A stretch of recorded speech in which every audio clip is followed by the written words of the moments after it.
¿qué tal? Buenas tardes. Como les decía antes, es un honor estar acá otra vez presentando a un grupo de amigos. En este momento, en esta ocasión, el doctor Ben Oppenheimer va a estar comentándonos un poco las experiencias sobre el manejo integral de los pacientes con COVID.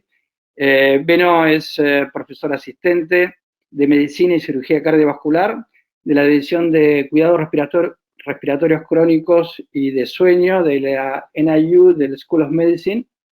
Y como panelistas, haciendo todas las preguntas, va a estar el doctor Tato Adolfo Ábalos, que es el jefe de la terapia intensiva de la Clínica del Sol, y el doctor Matías Olmos, que trabaja en la terapia intensiva del Hospital Privado de la Comunidad. Ya les digo, esto para nosotros, por lo menos para mí personalmente, es un gran honor, es volver a viejas épocas, donde muchos de nosotros trabajamos juntos en el Instituto Lanari. Así que bueno, Beno, por favor, todo tuyo. Guillermo, mira, de vuelta, te agradezco muchísimo la introducción o la presentación. Es un honor estar de vuelta con vos, con Tato, con gente que quiero, hablando a una audiencia de terapistas o de gente que va a estar involucrada en cuidar a pacientes enfermos con COVID. Y de vuelta, como ven acá en la pantalla que puse, que saqué de un mural que se publicó en Australia, me parece importante que se den cuenta el rol primordial y lo importante que son en toda esta pandemia.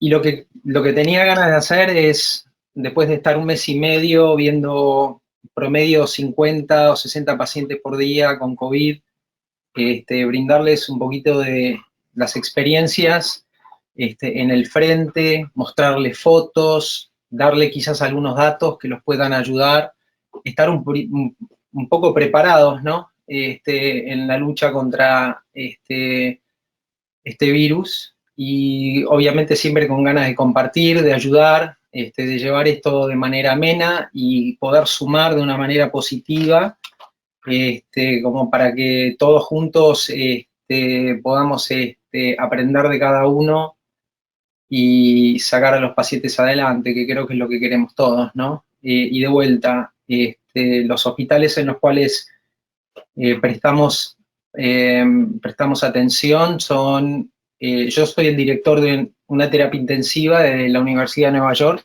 que está ubicada en el Hospital de Veteranos. También me ocupo de otras dos terapias intensivas, una en Bellevue, otra en un hospital ortopédico que se convirtió en un hospital COVID.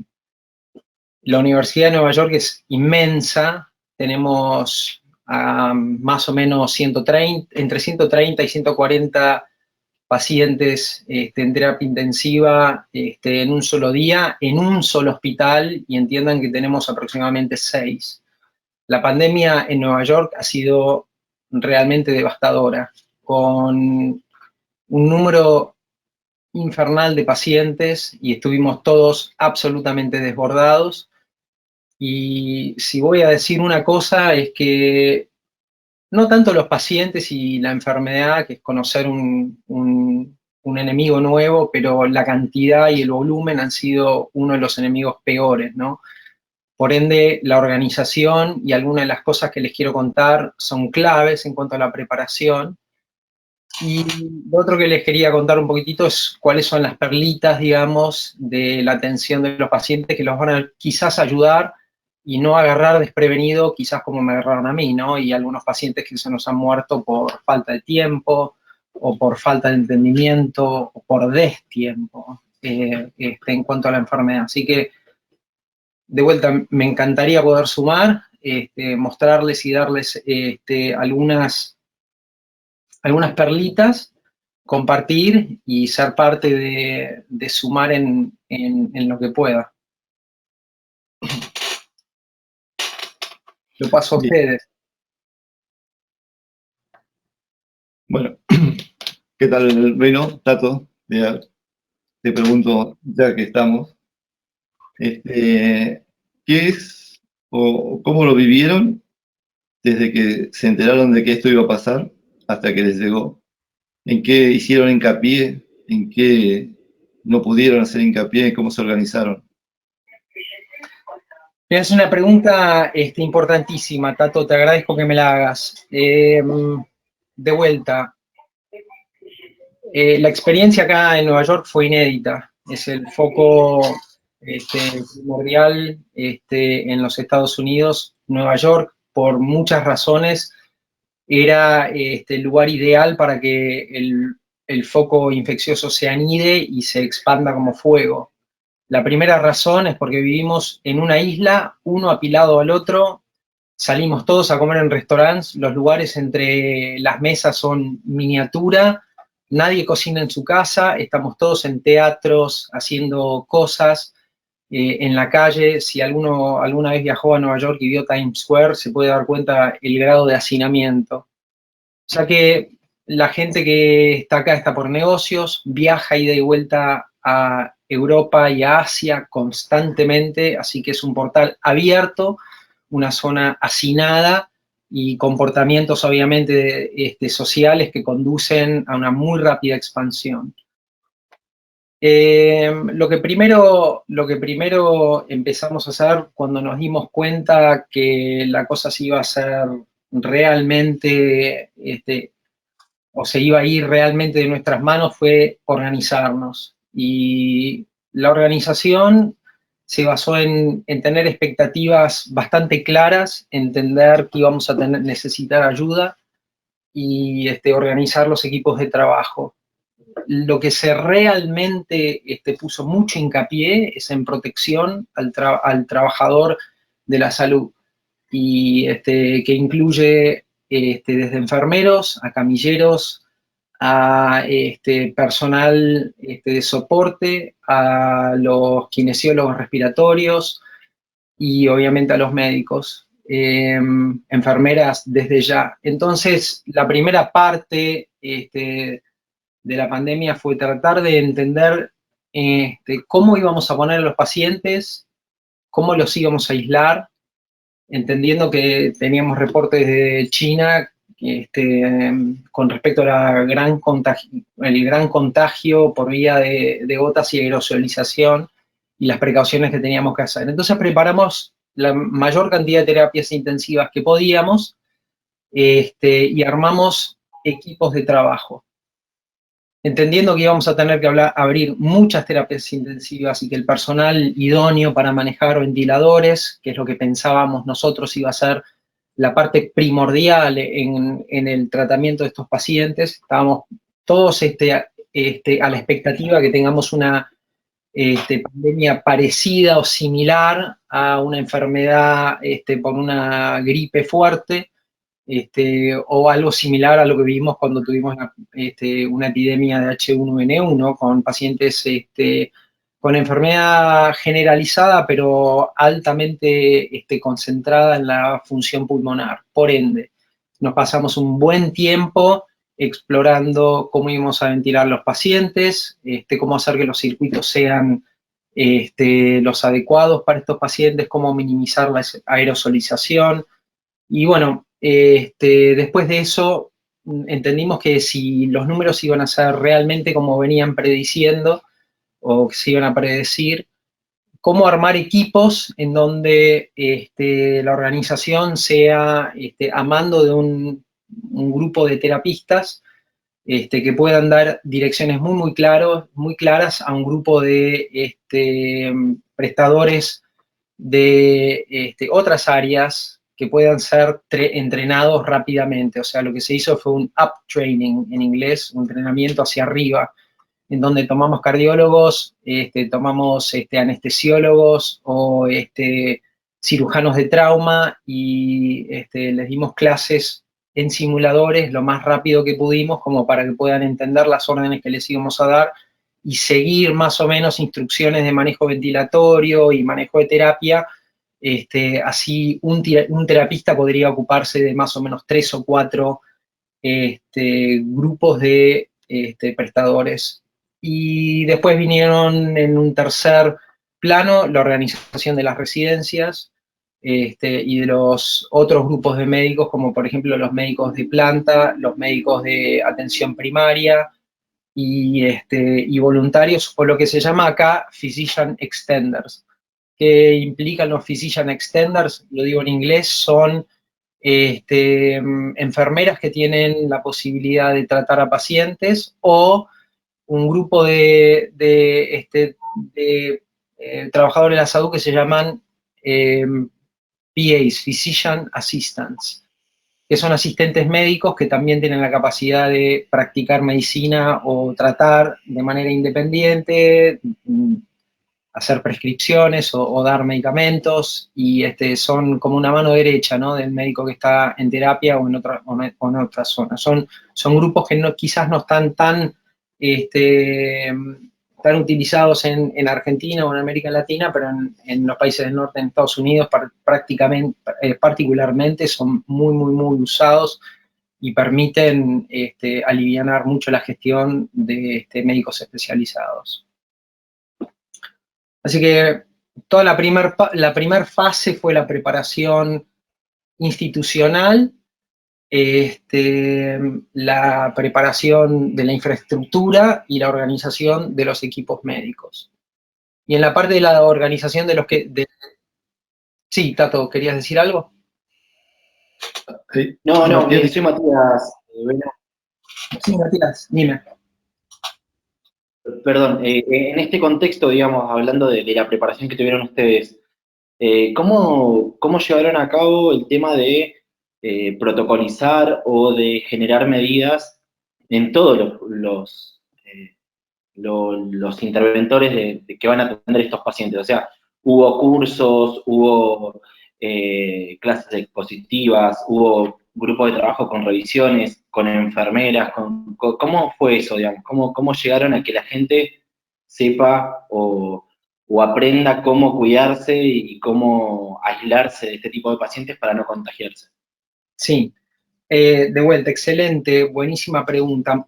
Y te voy a ser muy sincero, aprendimos mucho sobre la marcha, y muchos de los protocolos que utilizamos para aislamiento de pacientes con enfermedades contagiosas, particularmente con contagios por vía aérea, los tuvimos que modificar en la marcha. Lo que sí teníamos bastante experiencia en empezar a hacer este tipo de trabajo con la crisis de Ebola, y lo que hicimos fue copiar muchos de los modelos que habíamos utilizado antes.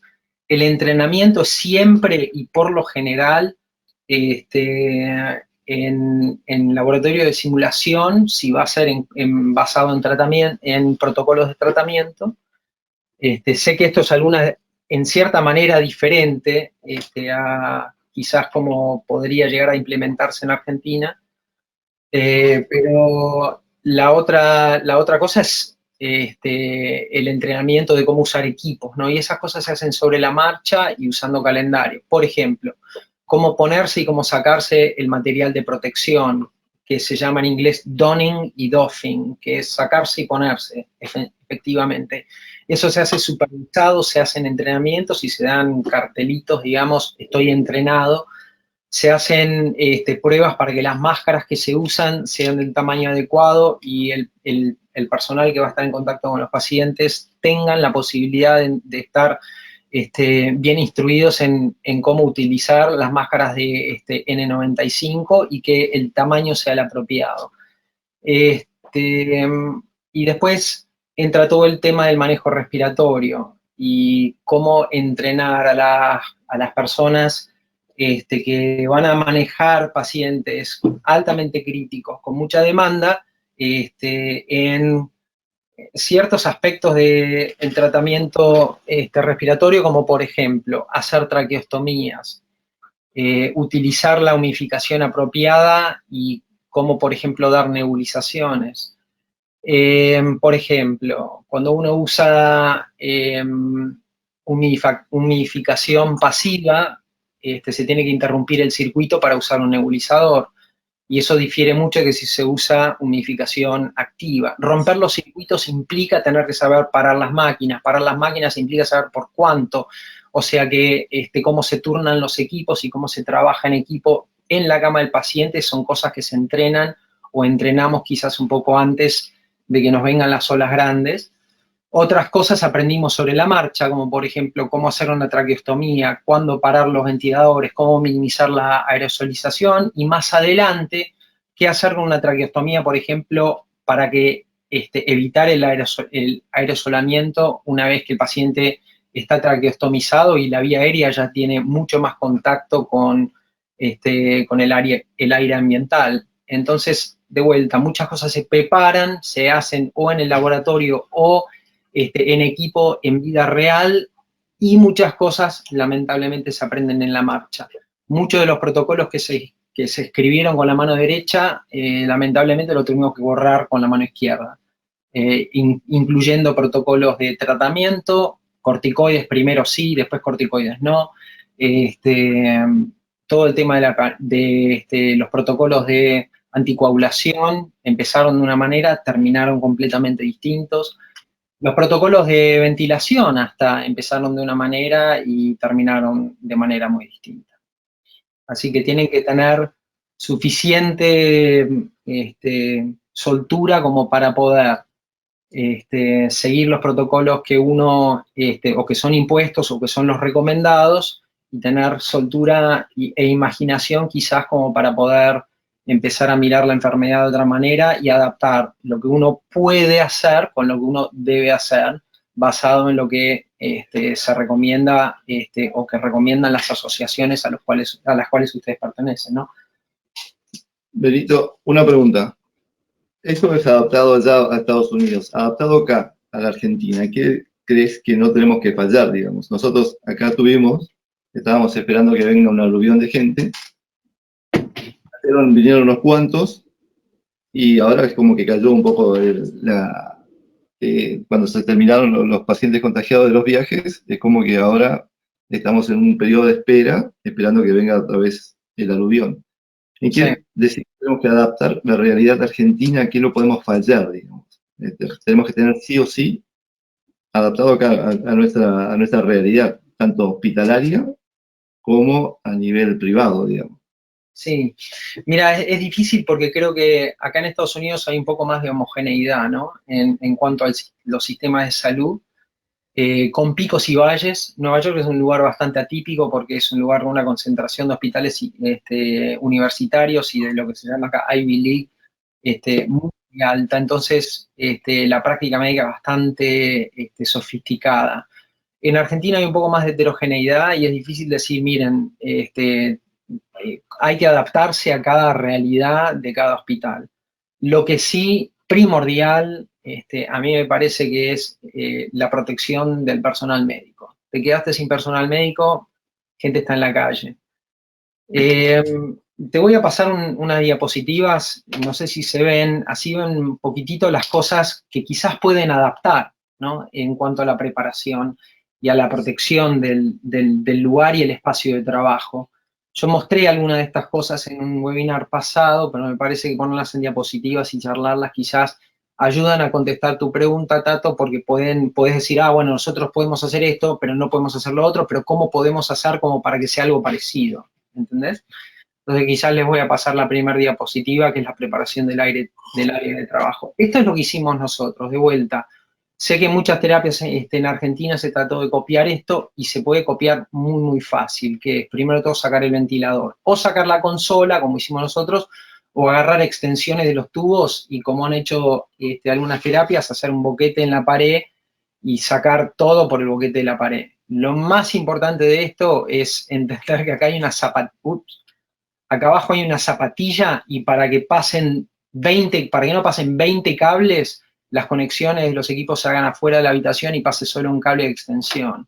Acá hay una computadora afuera y acá tenés las bombas de infusión, ¿no? O sea que la estación de trabajo y el área de trabajo, la preparación previa, con los equipos que ustedes tengan, los ventiladores que ustedes tengan, la ingenuidad que ustedes tengan, traten de separar a la enfermera, al personal de kinesio que vaya a manejar los respiradores del paciente, y el menor contacto sería lo adecuado. Aparte porque se les van a acabar los equipos, porque si cada vez que tenés que entrar y salir a darle una dosis de Valium a un paciente, tienen que sacarse el equipo, ponerse el equipo, y van a estar gastando equipo a lo pavote. Así que protejan el equipo, protejan el lugar de trabajo, protejan la gente que trabaja. Y esta es una manera que hicimos nosotros, ¿no? ¿Qué tipo de adaptaciones se pueden hacer en Argentina?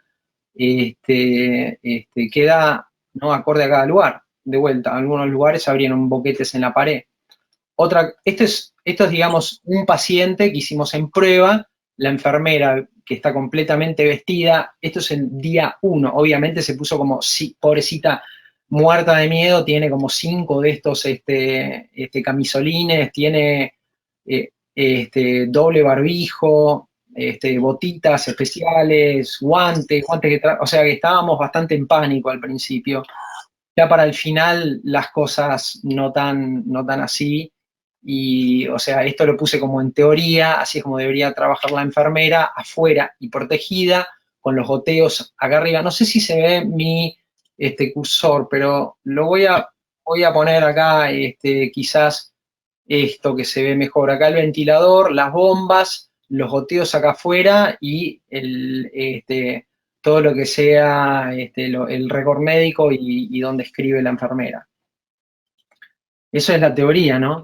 Y después viene el tema de la práctica, que es un poco más caótico, ¿no?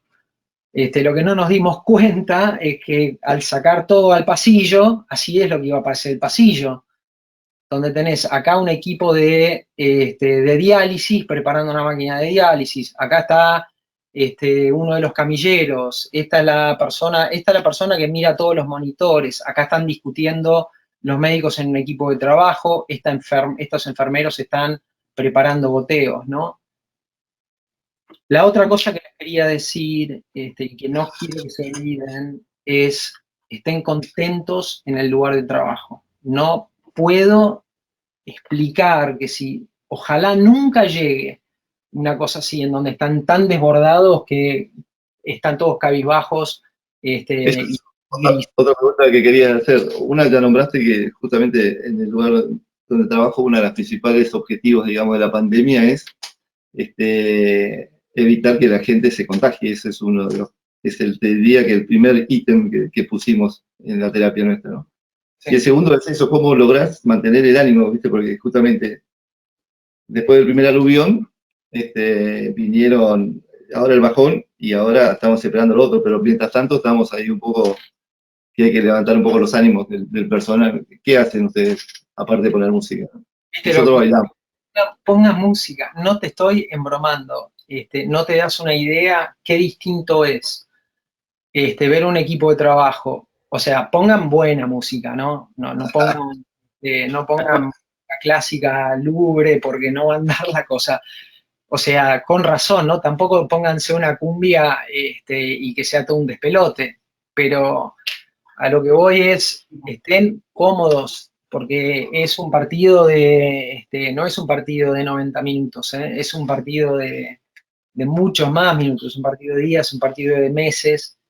Entonces, mantener la moral, mantener al equipo contento, no se peleen, no se caguen a puteadas, las cosas van a salir mal, no levanten el dedo y se hagan los cancheros con yo sé, hacé lo que te digo, porque la verdad en la milanesa, nosotros acá no somos ninguno gansos, los profesores en la Universidad de Nueva York podría decir que son probablemente 1% del país y nos desayunamos la fea y la verdad de la milanesa es que hasta el más vivo, el virus te traga y no tenés respuestas. Así que me parece muy importante que el trato entre los profesionales sea súper respetuoso, muy amigable, por eso pongan música y estén de buen humor. No se echen culpas, tampoco la canchereen, sean humildes, porque si llega a venir y venir duro, se la desayuna hasta el profesor del planeta. Y es de las experiencias más humbling, es en inglés, no sé cómo se dice en castellano, es muy, te baja mucho a la tierra, digamos. Bien. Mati. Hola. Matías. Sí, perdón. Beno, pasando un poco a la cuestión que capaz tiene que ver con la atención o lo médico, ¿no? Ujú. Una pregunta es, si usted, desde que llega el paciente con sospecha o confirmación, no lo sé, de algún tipo de otro lugar, armaron protocolos de quién lo tiene que atender primero, si hay que intubarlo, hay equipos de intubación, si llega la guardia, tienen alguna rutina de cómo se moviliza el paciente dentro del hospital y cuando llega a terapia, cómo se trabaja eso. Sí, excelente pregunta. Primero de todo, que el personal entra por un lugar separado que los pacientes generales. O sea que se armó una entrada a la gran mayoría de en los hospitales, una entrada separada para el personal médico y el personal de tratamiento, distinta que cómo entran y salen los pacientes. Los pacientes por lo general entran a las salas de emergencia, son evaluados. Si son sospechosos o no, haya o no sospecha, está el famoso, o sea, haya o no una prueba positiva, está el famoso dicho de si camina como un pato, hace cuac como un pato, se parece a un pato, es probablemente un pato y se lo trata como si fuera un paciente COVID, aunque venga con una prueba negativa. Y el triage, como se dice acá, si va a una sala de internación general o una sala de cuidados un poquito más complejos, se basa más que nada en el patrón respiratorio y la oxigenación del paciente.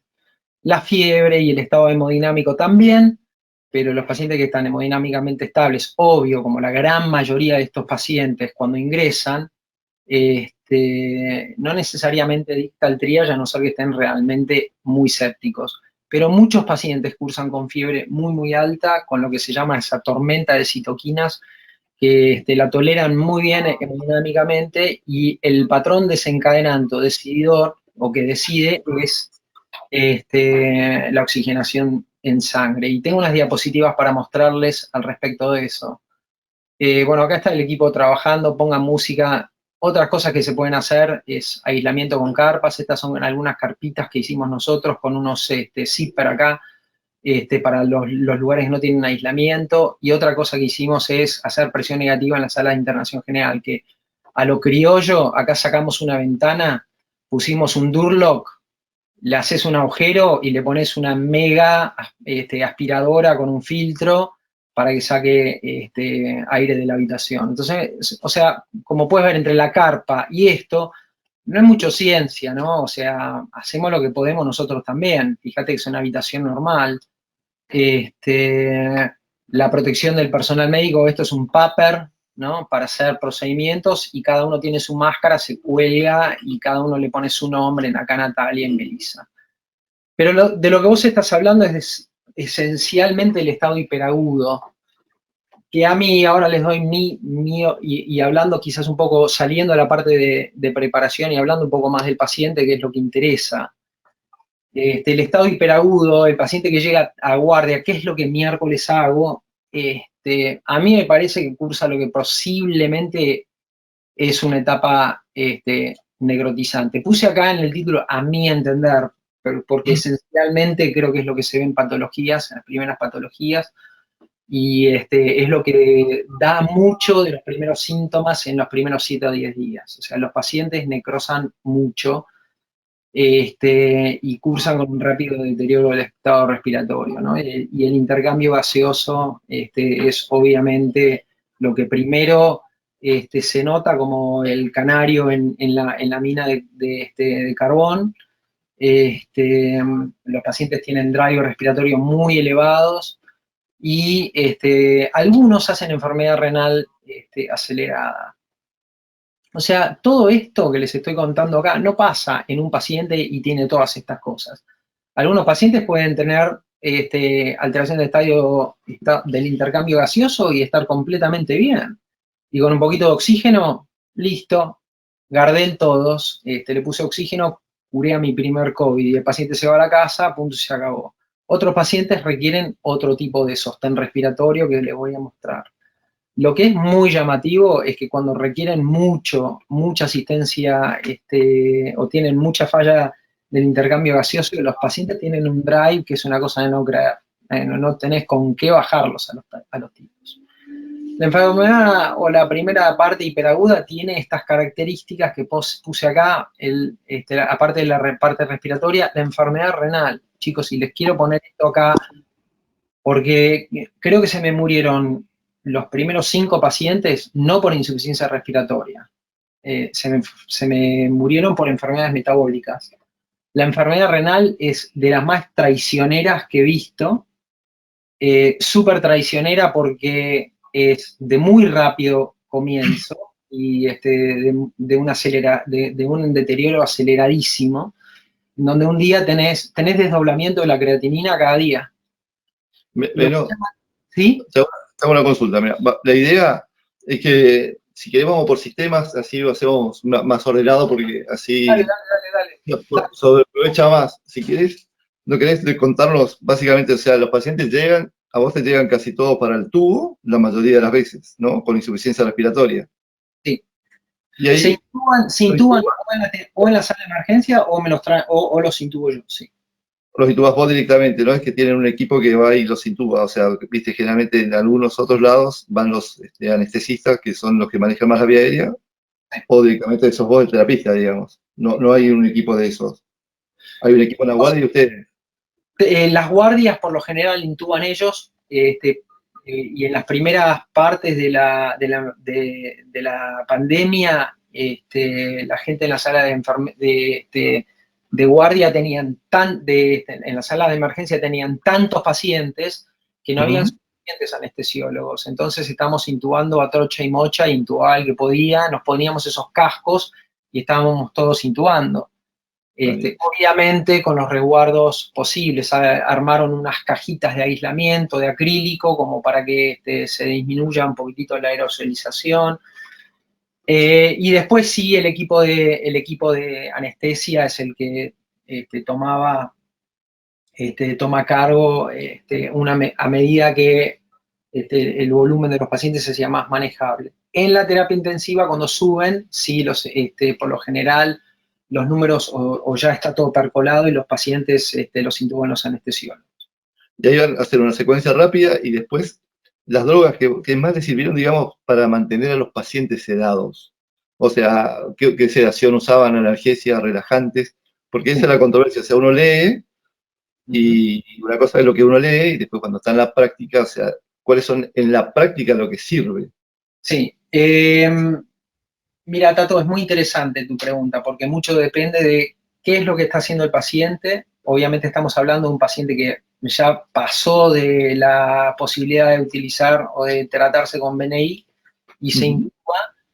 Esos pacientes tienen drive muy, muy altos. Olvídate de que vas a poder sedarlos con una droga. Nosotros hay pacientes que hemos requerido hasta 4, inclusive dosis muy altas de cisatracurio. En nuestra experiencia empezamos con fentanilo, midazolam y cisatracurio, y tratamos inicialmente de usar el Precedex, el dexmedetomidato, y la verdad que no funciona, lamentablemente no funciona. Después a la mitad nos dimos cuenta que el fentanilo como analgésico funciona muy bien. Algunos pacientes cambiamos a morfina y la morfina parecería ser que tiene un efecto muchísimo más profundo en el drive y los pone mucho más contentos a los pacientes.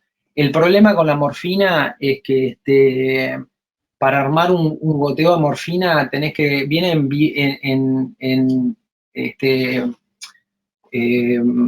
botellitas de 10 miligramos, entonces tenés a la pobre enfermera o al farmacéutico que se pasa una mañana haciendo un goteo, ¿entendés? Claro. empezamos a hacer combinaciones de goteos de morfina con drogas por vía oral en pacientes que tienen sonda nasogástrica de larga duración. Por ejemplo, metadona o oxicodona. Entonces, podés bajar los requerimientos. La morfina me pareció, a mí, desde mi experiencia, muchísimo mejor como analgésico sedante, más que nada por la acción sobre el drive. Lo otro que funciona súper bien, y a nosotros nos dio muchos resultados, es, en vez de un goteo constante de midazolam, hacer un goteo de baja dosis de benzodiazepinas y darle a necesidad bolos de, por ejemplo, 10 miligramos de Valium, y eso funciona muy bien. Para la última etapa, lo que nos dio resultado es el uso de la ketamina. El problema con la ketamina es que obviamente muchos pacientes se disocian, y cuando se disocian se tiran de la cama y se ponen bastante difíciles de manejar desde el punto de vista de comportamiento. Estén preparados para gastar muchos sedantes. Entonces, hablen con los farmacéuticos, asegúrense que tienen buenos stock, y las drogas a usar, morfina, fentanilo, benzodiazepinas, el Precedex para mí no sirve, ni me gastaría. Ketamina en algunas instancias, particularmente cuando se está saliendo de la sedación, o en lugar de si las dosis son demasiado altas, y los bloqueantes neuromusculares en los pacientes a los cuales no se los puede ventilar bien ventilados. Bien. Beno, tengo una consulta, ¿no? Porque ya que estamos en el tema respiratorio, hay una gran controversia mundial y a nivel país acá sobre los riesgos de usar ventilación no invasiva, los riesgos en cuanto para el personal de salud, los riesgos para el paciente en cuanto a potenciar, digamos, alteración pulmonar, digamos, inducida por el paciente, y estas cuestiones. Vos, ¿ustedes qué experiencia tienen con esto o qué vieron con esto? Y adosado a esto, digamos, porque en definitiva tiene parte que ver con lo mismo, si lo hacen o si no lo hacen, si usan algún tipo de fenotipo que está descrito en la literatura, que particularmente yo tengo mis dudas, pero no sé, acá no tenemos experiencia todavía. No, mira, lo que mencionás es súper importante. Y te muestro, tenemos protocolos, ¿sí? para manejar a los pacientes. Los pacientes sí vienen en distintos sabores, no vienen, para empezar, solamente en el fenotipo H o el fenotipo L, que describió muy elegantemente el doctor Ratinoni, vienen en más sabores, a mi entender. Pero creo que la parte respiratoria existiría de esta manera, ¿no? Para contestar sin soporte mecánico, manejo esencialmente de la fracción inspirada de oxígeno, ¿sí? Y eso se puede hacer con administración de máscaras, administración de cánulas nasales o con alto flujo, ¿sí? Y con respecto a la dispersión, te puse acá un pre-proof de chest, o sea, no sé ni siquiera si lo puedo mostrar, no sé si se ve, pero bueno, es un pre-proof, qué sé yo, saldrá, no saldrá, en donde lo que estamos haciendo es usar una máscara encima de las máscaras de alto flujo. Esta es una foto mostrando cómo la dispersión disminuye drásticamente si pones una máscara, y me parece que es un recurso súper y muy poco utilizado por el miedo de la dispersión. Estos pacientes pueden manejarse cómodamente en piso, a mi entender, es algo súper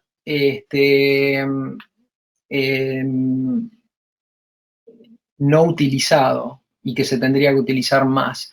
Lo mismo la BNI. Tienen un, es tu amigo enemigo, ¿no? Estas dos terapéuticas las tenés que, como se dice, monitorear muy, muy bien. No se puede dejar a un paciente en BNI tirado en una cama, en el piso 14, cama 47B, en la esquina. porque la verdad de la milanesa que se dan vuelta en una página, en un segundo y medio, y hay que monitorearlos muy bien. ¿Qué tipo de monitoreo? Creo que ustedes tienen algunos escritos de sus respectivas asociaciones que siempre hay que usar.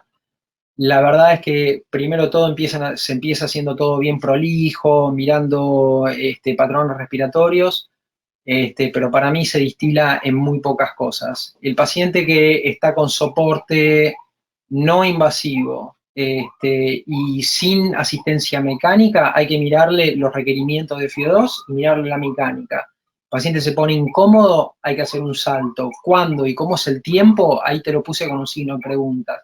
Hay que mirar a los pacientes.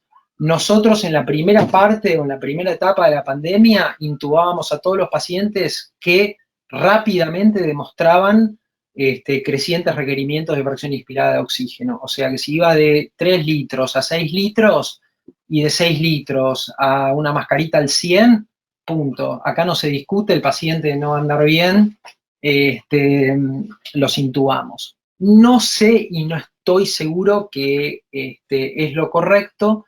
Hemos tenido pacientes con ese mismo deterioro del intercambio gaseoso que de repente le pones ventilación no invasiva y le zafás la intubación. Entonces, no probarlo sería una picardía. Lo que sí, hay que hacerlo bien. De vuelta, creo que todos ustedes tienen guías y sería bobo que yo me ponga acá a decir cómo hacerlo. Lo que sí, notamos que pacientes que tienen un drive muy alto y que son relativamente sanos, por lo general generan presiones pulmonares súper altas, no necesitan asistencia inspiratoria y necesitan por lo general reclutamiento, funcionan bastante mejor y están bastante más coordinados con un poquito de CPAP y una fracción de oxígeno alta que una BNI bimodal con inspiraciones altas. Estos pacientes o presiones de inspiración alta y PIP altos, porque se van a descoordinar, es muy difícil lograr de esa manera hacer un matching a un paciente que tiene un volumen minuto de más o menos 25 litros, y ese es el requerimiento, y eso es lo que quiere el cerebro, y poder hacer eso con una máquina es súper difícil. Bien. Me queda una sola cosa con respecto a la ventilación no invasiva, porque es la mejor manera de hacerse enemigo del anestesiólogo. ¿Y por qué lo digo? Porque te dormiste y le entregaste al anestesiólogo un paciente que ahora está empezando a saturar en BNI y se te muere durante la parálisis, y se le muere al anestesiólogo. Entonces, para quedar bien con el anestesiólogo, fíjense, no esperen a que el paciente tenga una saturación del 80% para ir a intubarlo, porque se te va a morir al momento que le sacas la cánula. El momento que lo paralizan, tenés un paro, porque el paciente estuvo hipoxémico durante 5 minutos, entre que le sacaste la máscara, preparaste las drogas, le pusiste el tubo y preparaste todo, el paciente se murió. Así que no se retrasen, no se confíen, entiendan que la enfermedad es muy progresiva y muy rápida en los que tienen este tipo de progresión. En la gran mayoría, en el 80% de los pacientes, esto no pasa, hicimos todos Gardel y lo salvé con BNI y espectacular, pero el que no es el que te mordió en el trasero y el que te generó muchos enemigos porque dejaste un muerto al anestesiólogo que se tiene que comer una resucitación. Bien. Bien, o sea, ya hablamos de intubación, ¿sí? Sí. Lo sedamos, Lo relajamos. Y ahora, ¿qué hacemos con, viste que están los diferentes tipos de esto que describió Gattinoni? Sí. ¿Qué pensás al respecto? ¿Y cuáles son las estrategias que más te sirvieron a vos como para ventilar a estos pacientes cuando recién los pones en el respirador? Porque después también viene la parte de reclutamiento, la PIP y todas esas cosas, ¿no? Pero, ¿qué es lo que sirve y qué es lo que no sirve, digamos? Esa sería la pregunta. Ahí me encantaría empezar a hablar a un paciente, ¿entendés? Porque estamos hablando ya del 20% que queda, ¿no? Eso sí. Estos son los pacientes que requieren los pantalones largos, que requieren remangarse. Los fenotipos H y L para mí son difíciles de distinguir. Primero de todo, no creo que un H se convierta en un L. Me parece que el H es fácil porque solamente tiene alteraciones del intercambio gaseoso. ¿Qué porcentaje es de los pacientes que requieren ventilación mecánica invasiva? No lo sé. He ventilado pacientes con fenotipo H que terminan con 5 de presión de soporte, 5 de PIP y 45 de FiO2, que digo, ¿para qué miércoles lo intubé? Soy un idiota, los extubo y a los 2 días los estoy intubando de vuelta. Entonces, es difícil, no todos se convierten, algunos son puro L, algunos son puro H, y ni siquiera sé si son fenotipos de enfermedad parenquimatosa. Yo, después de lo que les quiero mostrar ahora, que es lo que eventualmente aprendí de la enfermedad, es que la enfermedad parenquimatosa pulmonar no es el gran problema. Yo he extubado pacientes que tienen placas peores durante la extubación que cuando se internaron. Así que me parece muy difícil catalogar esta enfermedad simplemente como un distrés atípico o como un distrés particular a COVID. Creo que la mención de Gatinodi, que esto es CARDS, C-A-R-D-S, o distrés de COVID, está muy, pero muy acertada. Y creo que más que nada por el tema de la enfermedad vascular. Creo que muchos pacientes tienen fenotipo H, pero tienen mucha falla en la oxigenación y el gasto y el intercambio gaseoso, principalmente porque hacen enfermedad vascular. Creo que el distrés está basado en no solo inflamación causada por el virus, haciendo una neumonía de COVID, sino por infartos pulmonares. Me parece que la cantidad de infartos pulmonares que por lo general cursan con compliance normal es mucho más alta de lo que se cree y es probablemente una gran causa o una de las causas más grandes de la alteración del estado ácido, del estado de intercambio gaseoso con este aparente, digamos, compliance o elastancia pulmonar bastante conservada. Así que esas son, en cierta manera, mis pensamientos. Tengo algunos ejercicios acá, si quieren verlos, de cómo se manifiestan la enfermedad pulmonar y la enfermedad vascular, ¿no? Si quieren verlo, y quizás contestaría, Tato, lo que estás preguntando acerca de qué hago, cómo los recluto, por qué los recluto, cuándo los recluto y qué pasa si los recluto y no cambia nada el patrón de oxigenación, ¿no? ¿Entra en este fenotipo HL? No creo que entre realmente. Con lo único que hago conclusión es que sigan las guías y lo que se sabe. No hagan daño, porque lo primero es no hacer daño. Lo que es evidencia médica es evidencia médica. Hay que proteger al pulmón, hay que cuidar las presiones transpulmonares, hay que mirar las presiones plató, hay que asegurarse que las presiones de drive no sean demasiado altas, sí o no limitando los volúmenes tidal. Lo que les puedo decir es que limitación del volumen tidal va a hacer que los pacientes en la fase hiperaguda se les tapen de mocos a más no poder, y que la función mucociliar y la función de generación de surfactante requieren un estímulo mecánico, o sea, requieren volúmenes tidal más o menos decentes, siempre y cuando esos volúmenes tidal estén dentro, no de un número por kilo, sino dentro de los parámetros de protección por presión y presiones de distensión, ¿no? Y por eso, ¿qué usas para...? Sí. La PIP, ¿cómo la titulás, digamos? Porque, viste, eso es una cuestión también de... Sí, obvio. Que siempre están acá en discusión, que usan una cosa, usan otra, y lo otro es si usás maniobra de reclutamiento o no. Sí, la respuesta es depende, como siempre. Yo sé que a mucha gente no le gusta la respuesta depende, pero déjame fundamentarla. Hablando de la ventilación no invasiva, este es un setup lindo en donde tienen en la válvula expiratoria un filtro, como para que haga... Y este es lo mismo en tubo en T. Ya me quedo ahí. Dale. Bueno, Sí, vamos a hacer esta parte... ¿Qué? ¿Los gráficos que dijiste que ibas a mostrar? Ah, bueno, pará, ahora llego. Bueno, estos son patologías de New Orleans que se concuerdan con la nuestra para determinar que sí, tienen distrés.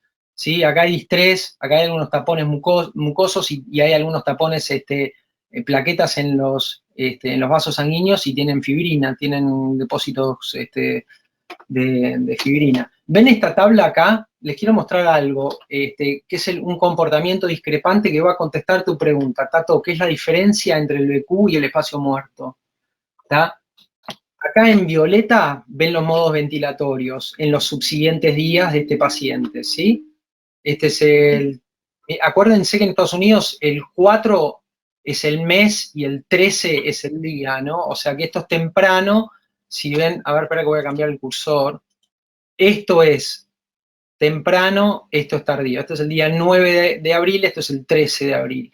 Acá en el 9 de abril este paciente está con un volumen tidal de 500, una PIP de 12, ¿sí? Y tiene una ventilación de 12 litros por minuto más o menos.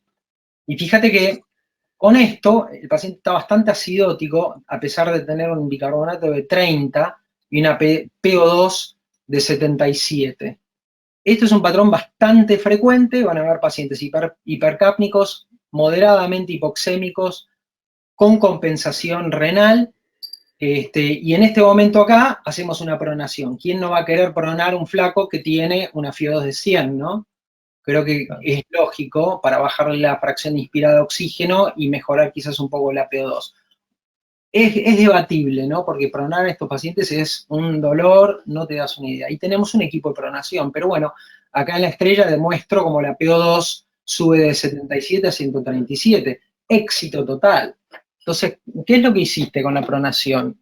La pronación hace que los contenidos abdominales dejen de generar atelectasias en las bases, mejorás la areación de las zonas 3 de West, hay mejor ventilación, perfusión, beautiful. La PO2 sube.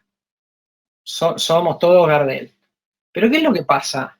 Fíjate qué es lo que no se mueve. La PCO2. ¿Sí? Entonces acá tenemos un primer problema, ¿no?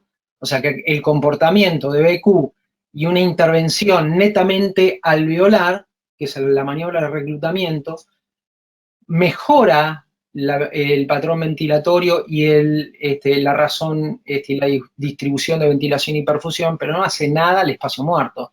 Acá ya está la primera alarma.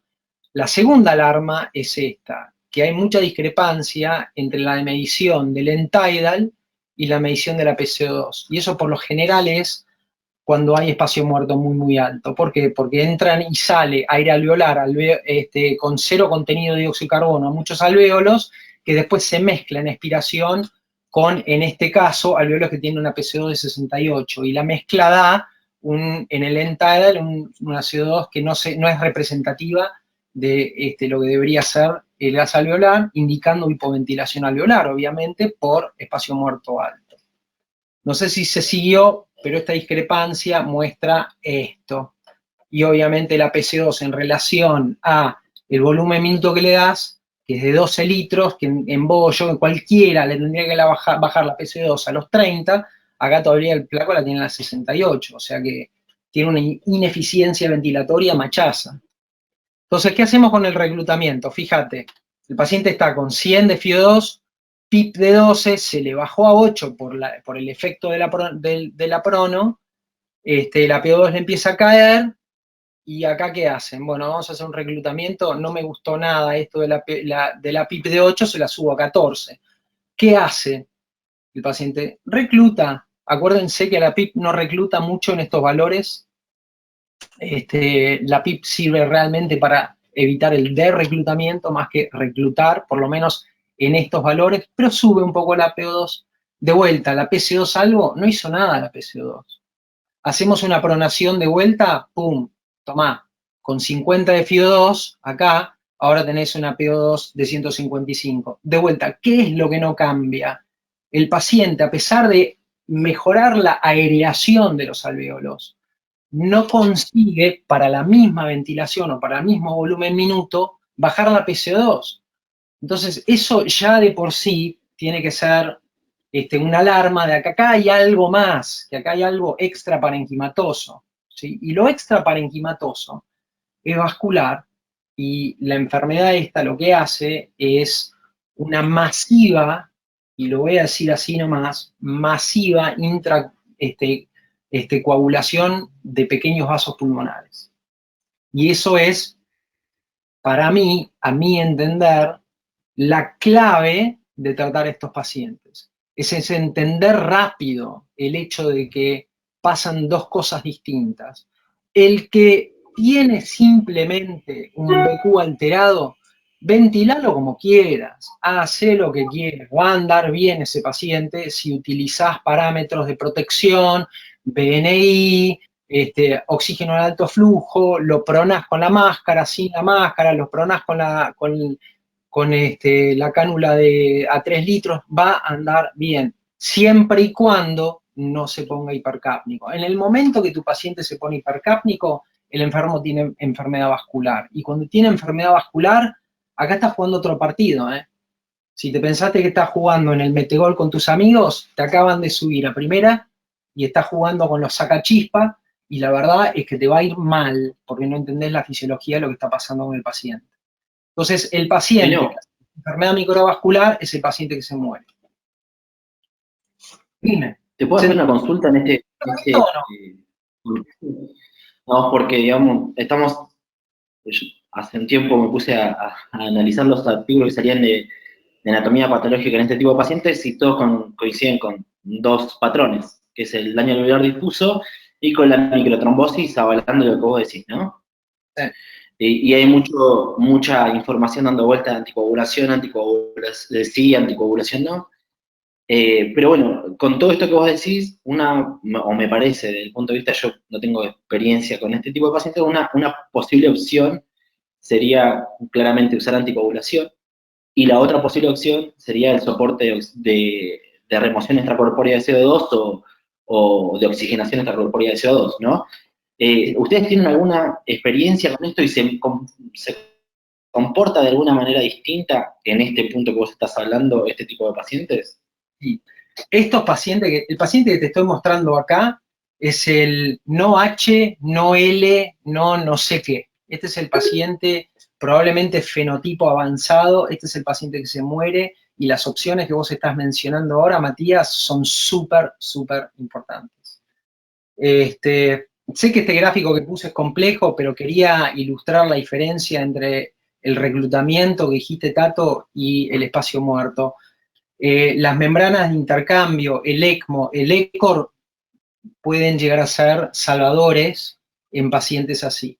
Tienen sus complicaciones, y las complicaciones las podemos charlar en un ratito, pero les voy a mostrar un poquitito el curso de un paciente que tratamos y que, bueno, obviamente está en publicación ahora, ojalá lo publiquen, así entienden cómo se ata todo junto, cómo se hace cómo es en este paciente hiper crítico las claves de tratamiento. Y ahora déjame hacer una diapo más. Espera que tengo que cambiar esto. Pointer, listo. Ya, esto es un paciente en últimas, ¿no? Que usa membrana. Matías, así te das cuenta un poquitito el caso y cómo las cosas van siguiendo un orden lógico. Acá ves que, como el paciente que te mostré antes, la PCO2 anda rondando los 50, y de repente te das cuenta que requiere un poco más de volumen minuto, un poco más de volumen minuto, y le subís el tidal volume, y me decís, pará, ya me estoy yendo de la protección, pero de repente te despertaste a la mañana siguiente, el día 4, y tiene una PCO2 de 68, y decís, pucha, pará, ¿lo sigo protegiendo, no lo sigo protegiendo, qué hago? Le aumentás el volumen minuto y, mirá qué campeón que soy, se la bajé a la PCO2, che, va, le contás a tus amigos, te tomás una cerveza, te vas a tu casa. Mirá lo que está pasando con el espacio muerto, mientras tanto, ¿no? El espacio muerto va subiendo, subiendo, subiendo y va de 60 en la fase aguda a 75, o sea que 75% del volumen tidal que le estás dando al paciente es espacio muerto. Y eso es una bestialidad. Mira, cuando llega a 75, mira lo que pasa con la CO2. Entraste a la guardia a las 8 de la mañana, a las 7 de la tarde tenés la PC2 en 100. Y estás ventilando a un paciente ahora con 20 litros. O sea, imagínate, protección. ¿De qué protección me hablas? Tiene un pH de 6.9, el flaco este. ¿Sí? Empieza a hipoperfundir todo. Tiene las manos negras. ¿Qué hago ahora?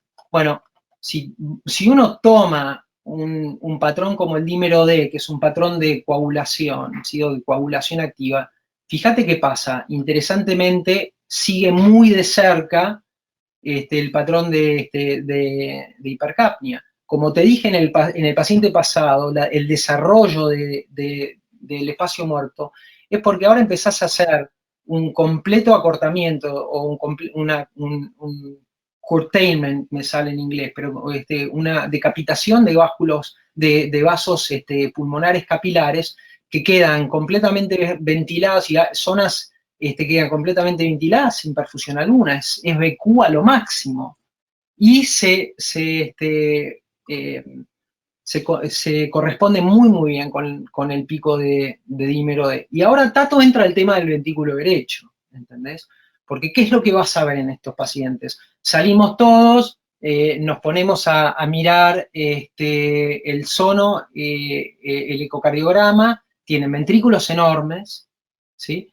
Tienen una vena cava inferior muy dilatada, tienen líneas B en la placa, y cuál es intuitivamente el próximo paso terapéutico de estos pacientes. Si ves esta constelación ecocardiográfica, Tato. Y ahí estamos viendo una claudicación del ventrículo derecho como una hipertrofia pulmonar. ¿No? Lo que acabas de decir es súper importante, porque lo tenés que hacer en distinción al sobrecargado, ¿no? Porque vos agarrás y ponés la línea B, ves el ventrículo derecho, ves la vena cava inferior dilatada, decís, está sobrecargado volumen, le tirás 80 miligramos de Lasix. ¿Y qué pasa? Ahí se te enclavó. Chao. El paciente se te enclavó porque no es un problema de precarga, es un ventrículo que es precarga dependiente por el aumento de la poscarga.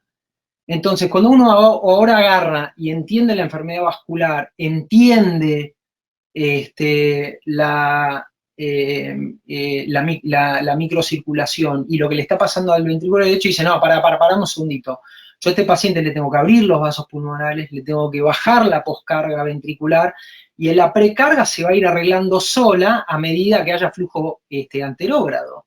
Entonces, cuando ves, y lo vemos secuencialmente, yo acá le doy argatroban y dobutamina al paciente, fíjense, el dímero empieza a caer, la fracción de Shunt empieza a caer, no puedo seguir midiendo la BDBT, pero la CO2 cae por dos razones. Uno, porque le puse la membrana de Corp, porque si no se me muere, ¿sí? Se pueden hacer otras indicaciones de ECOR, que es en el paciente hipercápnico refractario, pero en este caso es un tratamiento de salvataje, como para darle tiempo al argatroban, como para darle soporte al ventrículo derecho. Y lo peor que puedes hacer es entrar en el ciclo vicioso, ¿no? Que es, este paciente está hipoxémico también, tiene el ventrículo dilatado, entonces, ¿qué voy a hacer? Basado en el eco, le doy diuréticos y le aumento la PIP, que es lo que haríamos todos nosotros. Tiene 100 de FiO2, ¿qué PIP le corresponde basado en los protocolos de distrés? Le corresponde una PIP de 20. ¿Qué hace con el ventrículo derecho? Lo matás. Entonces se te enclava, y se te enclava con un patrón hemodinámico de shock obstructivo. Y ese paciente no lo sacás más, porque el momento que le das volumen, para restaurar la función cardíaca ventricular, porque encima de todo vas a ver interdependencia del septo, vas a decir, el ventrículo izquierdo está funcionando a lo bestia, le vas a dar volumen, lo vas a encharcar, porque el volumen va a ir todo al pulmón, el ventrículo derecho se va a colapsar y haces un shock obstructivo del cual no salís más. Aparte, al caer el volumen minuto cardíaco, cae la saturación venosa mixta, y cuando cae la saturación venosa mixta en un paciente que tiene un shunt de 40 o 50%, la PO2 te cae, porque termina siendo uno de los factores más importantes de determinación de la PO2 arterial. Y entras en un ciclo vicioso del cual no salís nunca más. Entonces, no lo puedo reiterar más. El ECOR, si lo tienen, bien. Si no, hay que restablecer el flujo vascular pulmonar con alprazolam, hay que sostener la función ventricular derecha con dobutamina, un inotrópico, y mejorar la vasodilatación. Nosotros usamos óxido nítrico. Si tienen otros dilatadores pulmonares, háganlo. Si tienen, qué sé yo, una prostaciclina, denle. Un inhibidor de cadena de calcio, denle. Adenosina, denle. Pruébenlo.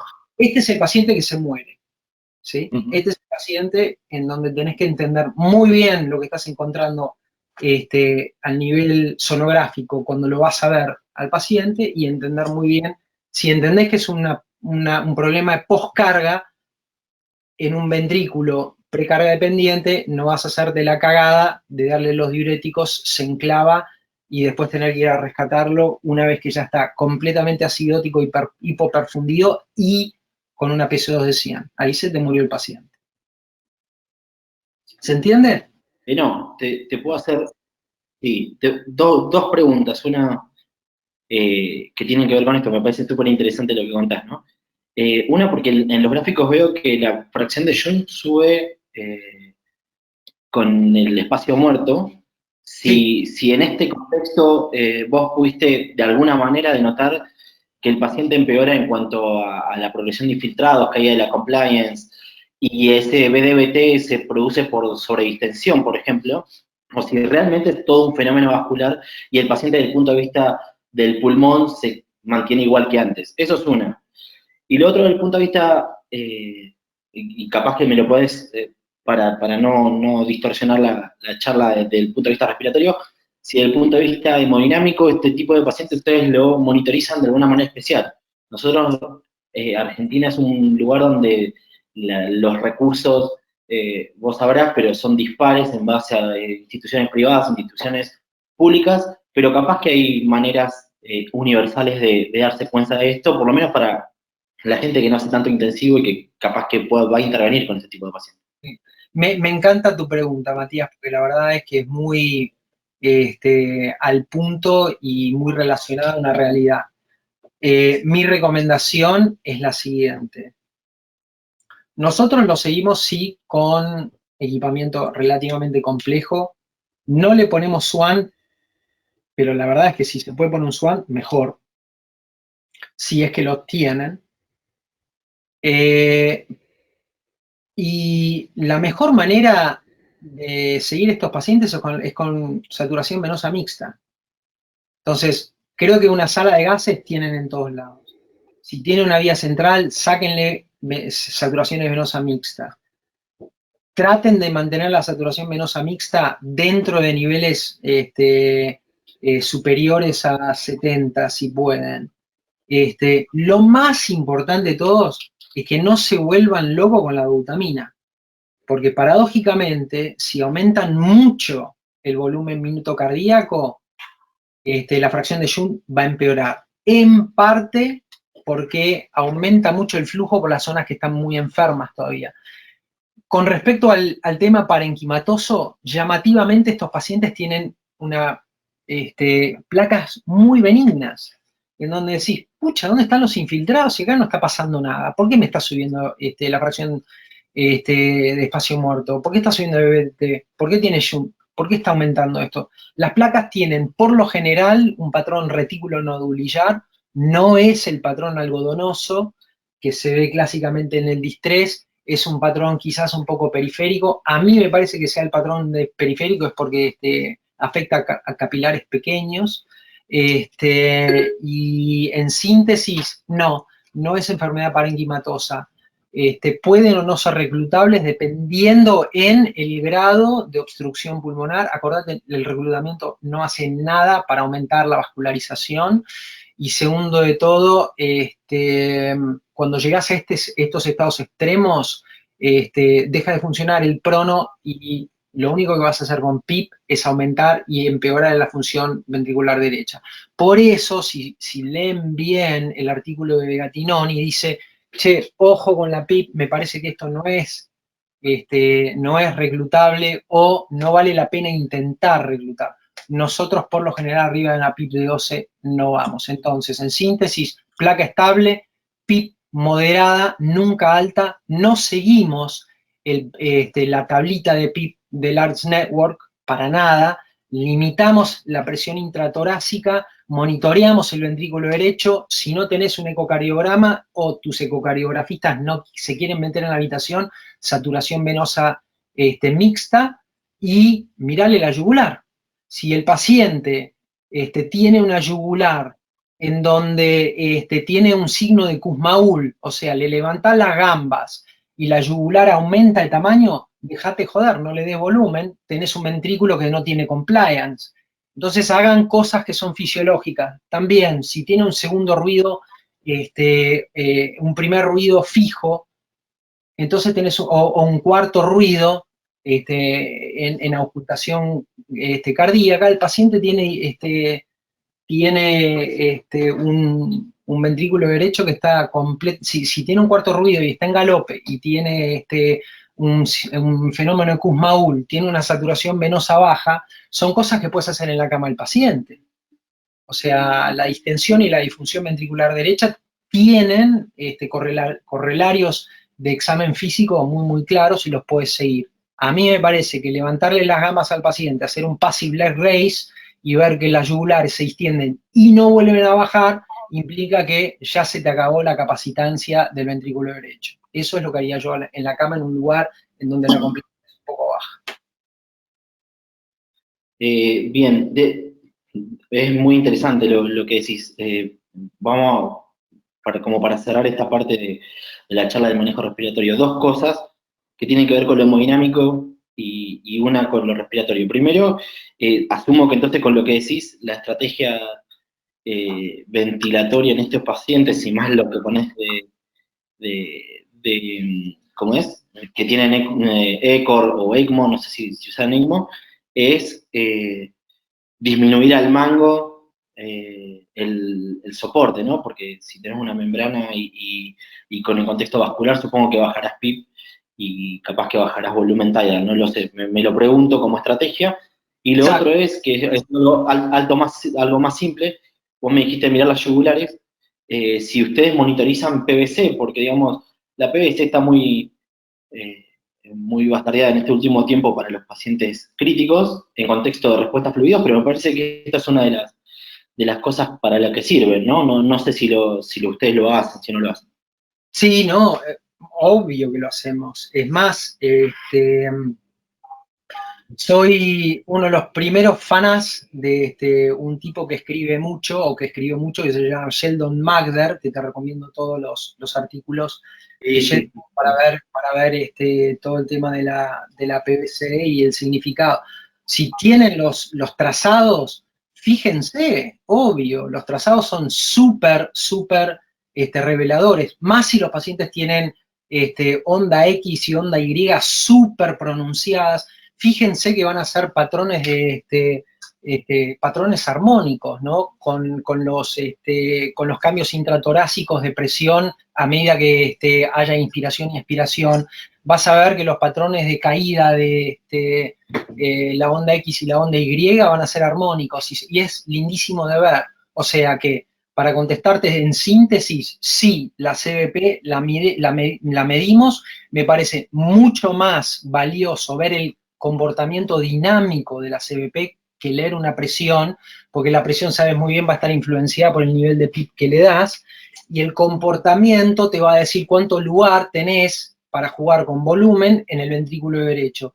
Te aseguro que todos los ventrículos que vas a ver, si no tenés sonograma, están distendidos, no tienen capacitancia, tienen signos de Kussmaul, porque la presión sube cuando aumenta el volumen, que no es lo que sucede en una persona normal, con una capacitancia ventricular normal, y te vas a dar cuenta de todo eso si tenés el trazado bien hecho, y lo podés ver. O sea que tu comentario es súper. El tema del ECOR, mira, no todo el mundo lo tiene. Es más, yo puse ECOR que no son convencionales, hay 70 quedan 70 dando vueltas, no sé quién los va a agarrar, yo tengo 50. Úsenlo para manejo del estado ácido base, y lo que vos dijiste de relajar el pulmón, súper importante para poder continuar con una terapia relativamente protectora y no reventar a tu paciente porque estás correteando una CO2 que jamás en la vida vas a poder alcanzar. Acá hay unas placas que les pongo, acá mostrando en el panel A edema pulmonar, y acá en el panel C esos trombos intrapulmonares chicos, ¿sí? Y la microscopía obviamente muestra hasta megacariocitos adentro de los vasos sanguíneos. Y acá un ventrículo derecho que se nota que tiene mucha distensión, fíjate el tamaño en correlación al ventrículo izquierdo, y un septo interventricular completamente enderezado, ¿no? Fíjate que lo trazás con regla esto, y eso indica un estrés y un strain sobre el ventrículo derecho muy grande, no por volumen, sino por sobrecarga de presión. También empiezan a aumentar y a haber hipertrofia trabecular, como ves acá, y lo que es clásico en un paciente que tiene strain por presión, la zona interventricular o ventrículo septal empieza a necrosarse, esta zona acá. Como ven ustedes, está más negrita y más azul. Eso es clásico también de un patrón de sobrecarga de presión. Bien. Asociado a todo esto, ¿alguna otra terapéutica la haces en ese momento? Llámese anticoagulación o alguna otra cosa. Sí, mira, lo que más funciona es la tintura de tiempo, asegurarte que tenés estabilidad hemodinámica, que controlás los gases, que proteges al pulmón, que los anticoagules con lo que tengas. Hay algunos casos, y yo a 2 pacientes le he dado alteplasa, o sea, inhibidores de la proteína, Tissue Plasminogen Activator, ya ni se hablan en castellano, mira, te pido disculpas. Y a mí, yo personalmente, y de vuelta, es una opción personal, me gusta más el argatroban que la heparina. Creo que tiene mejor disponibilidad.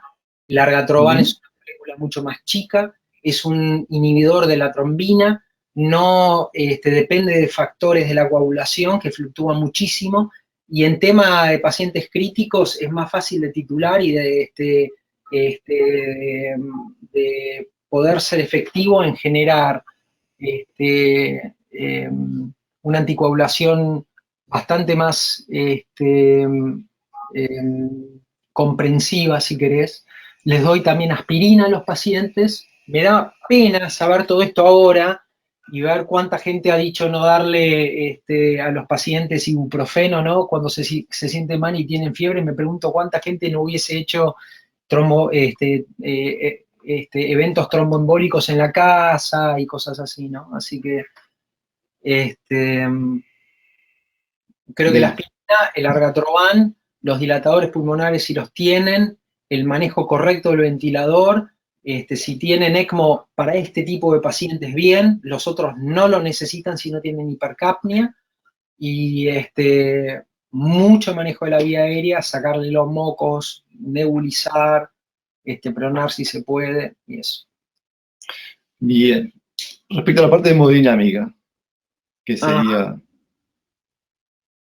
una de las... Bueno, ¿querés seguir hablando de esta parte o...? No, esto es en síntesis lo que dije, ¿viste? Tener línea B, dilatación de la vena cava inferior, un B dilatado, interpendencia, no es sobrecarga de volumen. Ojo con los diuréticos, las líneas B es una enfermedad intrínseca, la dilatación e interdependencia es sobrecarga de presión y por ende el balance negativo tiene que ser moderado, y luego el soporte inotrópico, no se vayan a mandar a volverse locos con los diuréticos, porque los pacientes van a ser, por lo menos estos pacientes que te estoy mostrando yo, no en general, los pacientes que llegan a este estadio con mucha obstrucción microvascular pulmonar van a tener sobrecarga ventricular y el balance negativo te los puede matar.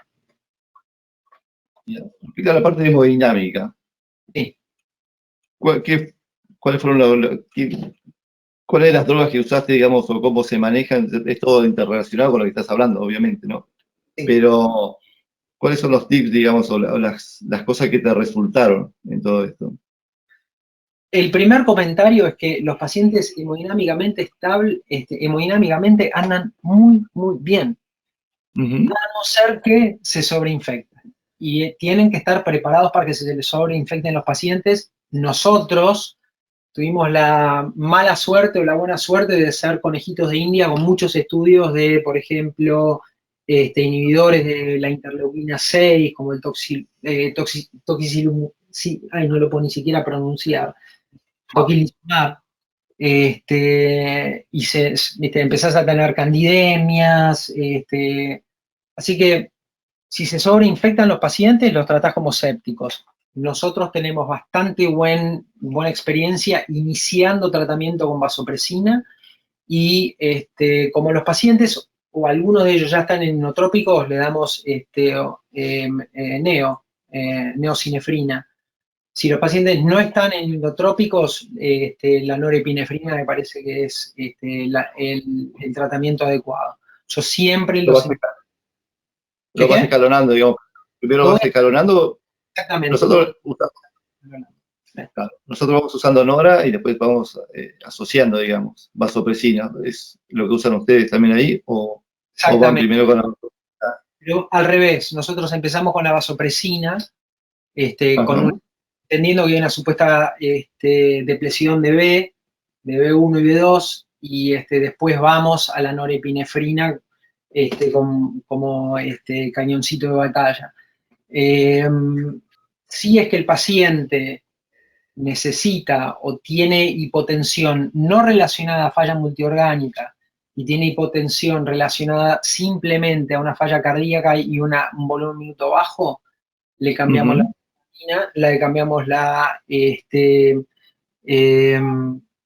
norepinefrina por dobutamina o por mirrinona, que es un mucho mejor vasodilatador pulmonar. Acuérdense que el endotelio pulmonar no tiene ni alfa, ni receptores alfa, y muy pocos receptores beta. Entonces no van a conseguir mucha vasodilatación pulmonar con esa droga. La milrinona es un poquitito mejor, pero acordate, muchos pacientes hacen enfermedad renal, y la enfermedad renal puede ser un factor limitante en la elección de qué inotrópico haces. Bien. Y en este punto de la enfermedad renal, ¿no? Porque vos ya te habías adelantado un poquito cuando empezaste a hablar. ¿Con qué frecuencia la ven? ¿Con qué tiempo inician el sostén de la enfermedad renal? Si los pacientes se ponen anúricos o no, o cuál es la característica, digamos, puntual de las fallas renales de este tipo de pacientes. Yo asumo que puede ser igual que el resto, pero capaz que obviamente vos tenés más experiencia. Hacen enfermedad renal, no sé la incidencia. Yo diría que en nuestra terapia intensiva el 50% de los pacientes ha hecho enfermedad renal en el 100% de los pacientes que han hecho falla respiratoria. O sea que es un 2-1. El problema con la falla renal es que nosotros empezamos a tratar a estos pacientes temprano, y la falla renal, si es concomitante a la enfermedad pulmonar y tenés toda tu atención en cómo lo vas a ventilar y es el gran monstruo, te olvidás. Y no es inusual que un paciente que tenga sepsis y que tenga falla multiorgánica diga, bueno, le va subiendo la creatinina, lo vamos esperando, quizás con los antibióticos, buena perfusión renal, la necrosis tubular le vaya mejorando, quizás no lo tengo que llamar al nefrólogo, el nefrólogo viene y dice, no tengo la enfermera hoy. Error. En los pacientes con COVID, la enfermedad renal es la parca silente, digamos, es el matador silente, lo mismo que la falla ventricular derecha. Hacen cosas raras, se ponen muy acidóticos, quizás con poco cambio en la creatinina. Cuando la creatinina sube increíblemente rápido y no te da tiempo. y lo que hacen son hipercalemias que no se pueden controlar. La hipercalemia es muy, muy difícil, y es difícil de convencer a un nefrólogo que venga a las 5 de la tarde a dializar a un paciente con un potasio de 6, si no tiene cambios electrocardiográficos. El nefrólogo jamás va a venir a dializar un paciente con un potasio de 8 a las 3 de la mañana. Y eso es lo que hacen. De repente tiene una creatinina que le va de 1 a 4, decís, eso no es nada. A las 5 tenía un potasio de 6, a las 3 de la mañana tiene un potasio de 8 y se te murió hipercalémico y no tenés qué hacer. No hay suficiente insulina, suficiente cayexalate, suficiente resina, suficiente betagonistas inhalados como para pararlo. Yo no sé si es porque hacen rabdomiólisis, las CPK no son demasiado altas. Los dos componentes que le diría que no pueden obviar es, de la misma manera que a los pacientes se les tapan todos los tubos, y Tato, vos me mostraste una muy linda foto de un tubo tapado, se les tapan también las Foley. O sea, fíjense, pónganle la mano arriba del pubis, pues los pacientes hacen retenciones urinarias por Foley tapadas muy frecuentemente. Y no se olviden que tapan todo, y creo que es parte de la parte necrotizante porque hacen no sangrados, sino que se les desescama el epitelio y se tapan los tubos con epitelio. En el tubo endotraqueal, los mocos no son mocos, es epitelio, más glóbulos rojos, más trombocitos, más moco, más lo que sea. Y hacen unos pegotes como sea ese slime que usan los chiquilines hoy en día, no lo sacás, no pasa un maldito broncoscopio. Así que la enfermedad renal por tubulopatía, la enfermedad renal posrenal y la enfermedad renal prerrenal es muy importante. La prerrenal es obviamente por aumento de la presión venosa en los pacientes que tienen mucha PIP, que tienen sobrecarga ventricular derecha y hacen presiones capilares venosas muy, muy altas y y si están un poquito hipotensos, no tienen gradiente de presión entre el arteriolar venoso en el glomérulo y dejan de mear.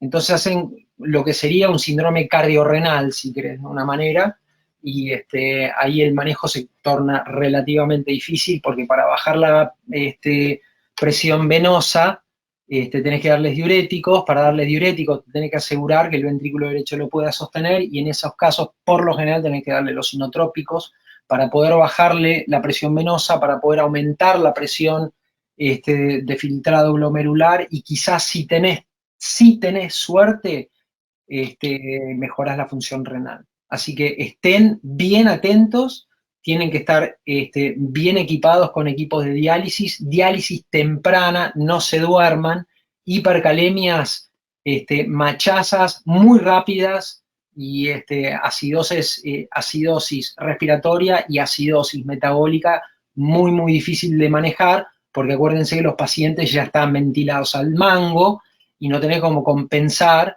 o un aumento del lactato o un aumento o una caída del bicarbonato de origen renal, ¿no? Así que el manejo metabólico termina siendo súper complicado. Y acá de vuelta, ¿en qué nos dormimos todos nosotros al principio? Es entender los tiempos en cómo uno va a ir a manejar estas cosas, ¿no? Porque te dormís, sos cartera, viejo. Bien, tengo una consulta, porque de todo esto que hablamos hasta ahora, digamos, todo esto tiene en algún punto parámetros bioquímicos o de laboratorio que uno puede ir siguiendo, ¿no? Y mucha gente o en el mundo están recomendando pedir cierta cantidad de test que muchas veces son muy costosos o que no están al alcance de todos, y que los piden diariamente para 48 horas, dímero de laboratorios seriados con determinaciones terrina, todo esto. ¿Qué experiencia tienen ustedes en este punto? ¿Qué hacen, digamos? ¿Piden un laboratorio completo al inicio? ¿Después cómo lo siguen? ¿Qué siguen todos los días? ¿Qué parámetros buscan? Ya, buenísimo. Quiero volver a hacer hincapié en lo siguiente. El manejo clínico de estos pacientes va por encima de todos los protocolos, lo que hace Mongo, lo que hace Pirulo. Y les quiero volver a reiterar algo que lo vengo diciendo siempre. Lo observo y lo observé en mi residencia, lo observo acá con mis residentes y con mis fellows todos los días. El manejo clínico del terapista argentino es extraordinario. Entonces, muchas cosas la van a tener que usar o hacer a criterio. No hay una receta. Yo, por lo menos, a la ferritina ni la miro. Si la troponina está alta, ¿qué quiere que haga? ¿Lo lleve a hacer un cateterismo al paciente? No hay cardiólogo que te lo toque. Entonces, primero de todo, hay ciertas cosas prácticas. A mí me sirve la troponina solamente si está muy elevada y el paciente claramente tiene una fracción de eyección por el piso, porque ahí sí, quizás alguna intervención hay que hacerla. Son los menos esos pacientes. Por lo menos en mi experiencia. La ferritina no la he mirado nunca, la procalcitonina no la he mirado nunca. No estoy diciendo que la ferritina no la he mirado nunca. Lo que hacemos sí es ordenarse. Por ejemplo, los lunes se cambian las vías, ¿sí? Y tengo un equipo que cambia las vías. Los lunes se hace una prealúmina y se hace un dímero D y una troponina. El resto de los días se hacen gases arteriales a necesidad. No se maten sacando 25 millones de gases por cada cambiecito que hacen en el ventilador, porque los kinesios y la gente del laboratorio te va a salir a buscar a la calle con un chumbo, entonces los vas a volver locos. Y a las 6 de la mañana o al mediodía, a la medianoche, cuando lo hagan, el laboratorio básico de química, si tienen la necesidad de usar inotrópicos, hacer junto con el gas, hagan una saturación venosa mixta, así entienden el seguimiento del paciente que está con dobutamina y tiene falla derecha. Básicamente, esos son los laboratorios. Y el KPTT, si es que están con un paciente que tiene argatroban o están con heparina, a mí me gusta mucho más el argatroban. No se olviden que el argatroban también cambia el RIN, así que tienen que hacer un coagulograma completo. Y los lunes, que es el día, digamos, de la semana en donde tenés a los chiquilines correteando para asegurarse que esté todo, hacer un hepatograma. Pero si no, medianoche un ionograma y medianoche un recuento de blancos y un hematocrito para discutirlos a la mañana en el PASE, las orinas, las diuresis, y los laboratorios especiales de esta enfermedad con los que me quedo yo, más que nada, es con el dímero D, porque me parece que la coagulopatía es el centro de esta enfermedad y lo que tiene que ser la clave del manejo. Porque el manejo del paciente ventilado, ustedes lo saben, de taco. Y alguna de las perlitas que le di acá con el manejo hemodinámico, también. Si tienen tiempo, los estudian y los miran, la van a requete contra manejar. Bien. Pregunta más ahora, otra pregunta. Ya sacaste los pacientes, o sea, sacaste adelante los pacientes. Con el flujo de pacientes que tenés y la cantidad de pacientes, ¿cómo hacen para sacar ROS o hacer camas rápido en la terapia? Abrimos terapias nuevas. Ahí derivan los pacientes que están... Lamentablemente, lo muy importante, sí, es que los directivos del hospital no tengan 20 grados de separación con la gente que va a estar cuidando a los pacientes. Les pido, por favor, agarren a los directivos de las narices, llévenlos a la terapia. Lo que hacemos nosotros en todos casos de crisis, se sienta en una mesa el jefe de terapia, el jefe de logística, el jefe de farmacia, el jefe de procuramiento, el directivo del hospital, el jefe de medicina y el jefe de enfermería. ¿cuántas enfermeras necesitas para esto? Tanto, tanto. ¿Cuánta ketamina necesitas para tanto? ¿Qué es lo que necesitas en cuanto a ventiladores? Se tienen que organizar de esa manera y en grupo. Y tienen que tener un modelo. ¿Qué pasa si llenamos terapia A? ¿Cuál es la siguiente terapia? Ahí vamos a tener que ir al quirófano. Bueno, el quirófano, ¿cómo lo transformamos? Ah, no sé. ¿Y la sala de RECU? Bueno, está bien, metamos primero la sala de RECU. Y después, ¿a dónde vamos? Ah, la sala de emergencia tiene 150 camas. ¿Sabes qué? Nos robamos 50. Y te hace.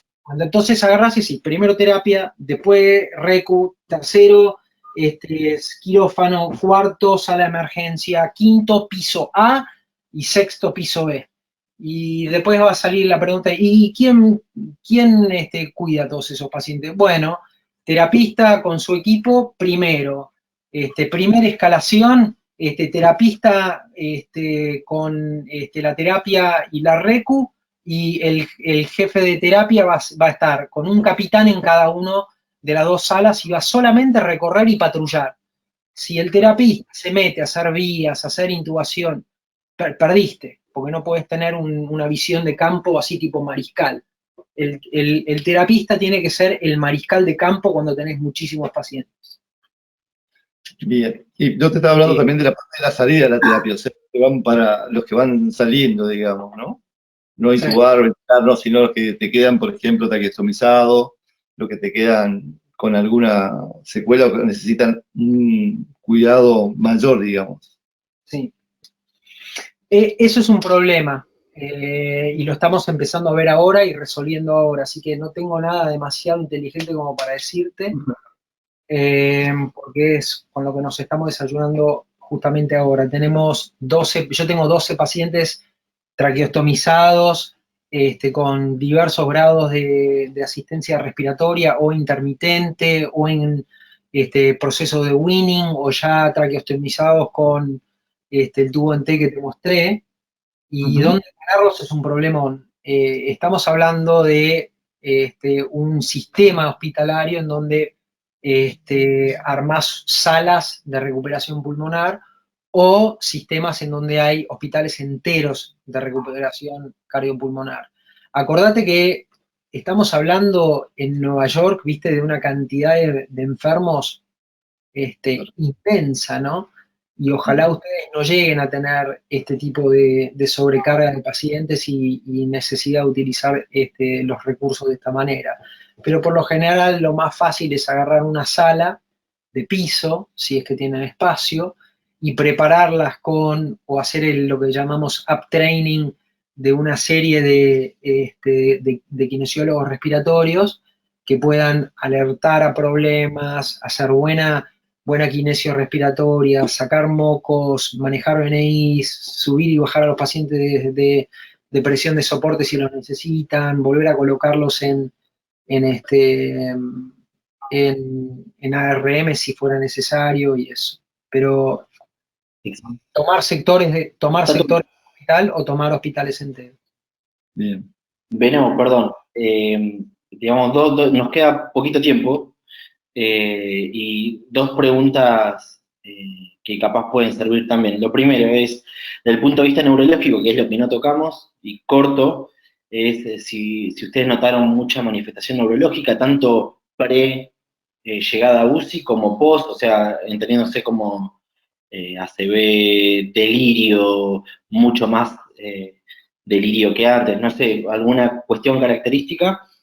Y lo otro, y esto también corto, es si ustedes usan alguna terapia médica de las que fueron saliendo en este tiempo, el Caletra, tocilizumab, corticoides, pero corto porque nos queda poquito tiempo. Sí, muy rápido te lo digo. No muchos pacientes hacen enfermedad neurológica. La enfermedad neurológica en el paciente intubado es difícil porque están todos tan sedados. Lo que sí notamos es, de vuelta, mucho drive respiratorio, mucha enfermedad neuromuscular, o sea, se ponen súper flácidos. Problemas comportamentales, o sea, no sé si es porque nosotros usamos mucho la ketamina, pero los pacientes se vuelven, tienen mucha psicosis, No sé si se debe a una encefalopatía relacionada a COVID a no, pero no hay un tratamiento específico. Tienen que estar abiertos también de la misma manera que hay enfermedad pulmonar vascular obstructiva, hay enfermedad obstructiva de miocardio y encefalopática. Y acá está el famoso ECOR que les estoy mostrando con toda la fibrina adosada, y la enfermedad oclusiva cerebral también existe. Hay muchos pacientes que se mueren con infartos cerebrales en la casa. Esto es el algoritmo de anticoagulación, se lo quería dejar antes de irme. Y este es el equipo nuestro. Que me preguntaste es otra parte, aparte de...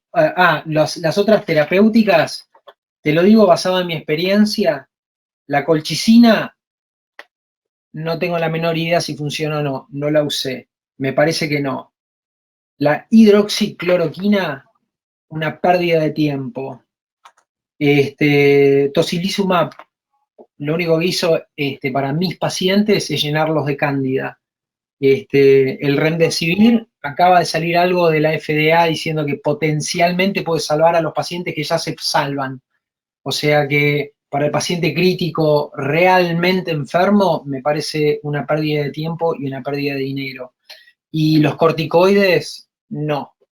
Me parece de vuelta que el paciente súper enfermo es el paciente que tiene enfermedad vascular pulmonar, el corticoide no hace nada. El paciente distresado con poca enfermedad vascular se trata como un distresado. Y me parece a mí que darles corticoides es riesgoso y no amerita. El paciente que solo tiene enfermedad pulmonar parenquimatosa, que recluta bien, que no tiene hipercapnia, por lo general anda bien.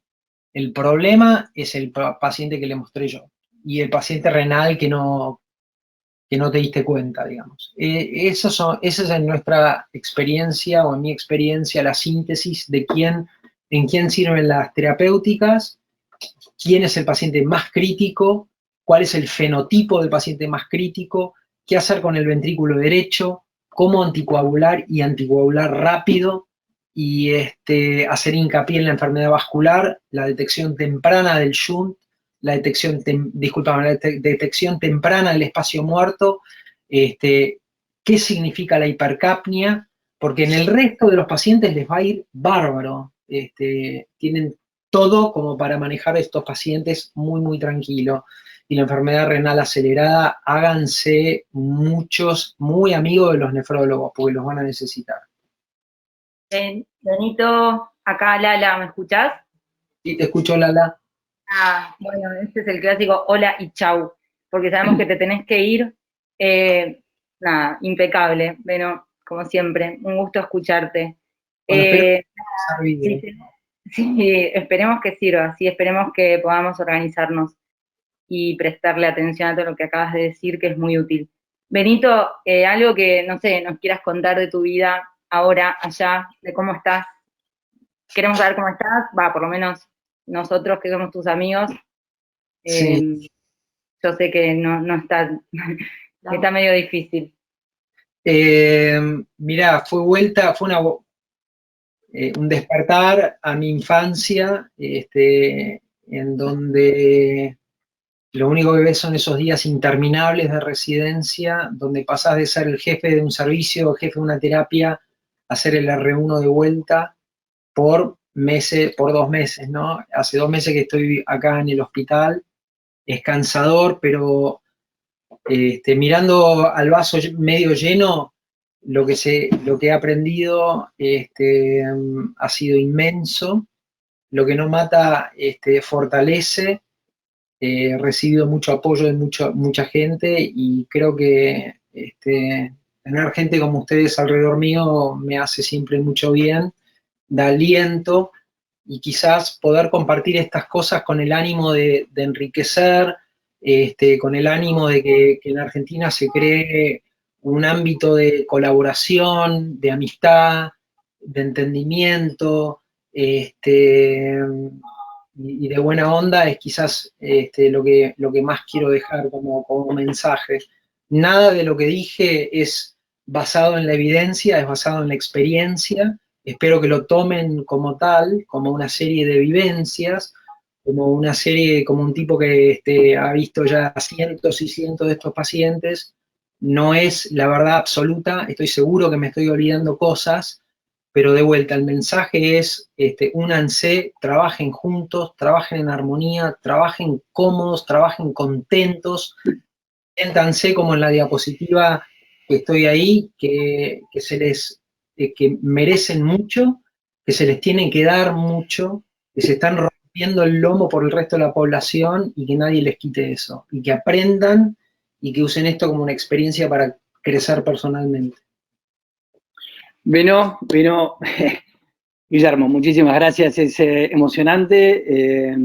Me hiciste sentir otra vez en un Ateneo en el Lanari. En serio, te juro, escucharte a vos, a Tato, era volver a hacer eso. Vos dijiste medicina basada en la experiencia y yo te quiero agregar algo, porque era como te decía el otro día cuando hablábamos, hace mucho que no hablo de fisiología, este nivel de fisiología, con alguien, ¿no? Es muy bueno, me estoy emocionando. Pero lo que hiciste fue exactamente lo que hicimos siempre, ¿no? No tanta medicina basada en la evidencia, porque no hay, pero sí lo que fue la medicina basada en la fisiología, en la anatomía patológica y sobre todo en el sentido común. Así que bueno, yo te tengo que decir gracias a vos. Y más que nada, hay una persona que si estuviera viva estaría muy orgullosa, que es don Roncoroni. Don Aquiles Roncoroni estaría muy orgulloso, como yo me siento muy orgulloso de vos. Y bueno, gracias Tato, y gracias. Gracias chicos. Gracias, chicos. Benito, gracias. Cuídate. Muchas gracias. Muchas gracias, Beno. No, gracias a ustedes, y Guille, te agradezco muchísimo tus palabras y quiero que sepas que lo viví de la misma manera y si el viejo nos estuviera mirando estaría súper contento. Creo que como dijiste vos, lo aprendimos todos de él en cierta manera y es, el paciente te dice qué tenés que hacer y es mi versión de precision-based medicine, ¿no? Es medicina basada en la precisión, que es medí, entender la fisiología y actúa acorde. Y es medicina clínica en la cama del paciente aplicada. Y creo que si hacen eso, se van a llevar una experiencia increíble. Y de vuelta, espero que nunca en sus perras vidas tengan que vivir una pandemia con esta cantidad de números, pero ahora con estos datos ojalá sea un poquito más llevadera y tengan más introspección con respecto a cómo manejarse. Los quiero mucho y les agradezco muchísimo haberme invitado. Muchas gracias. Chao. Gracias. Chao, chicos.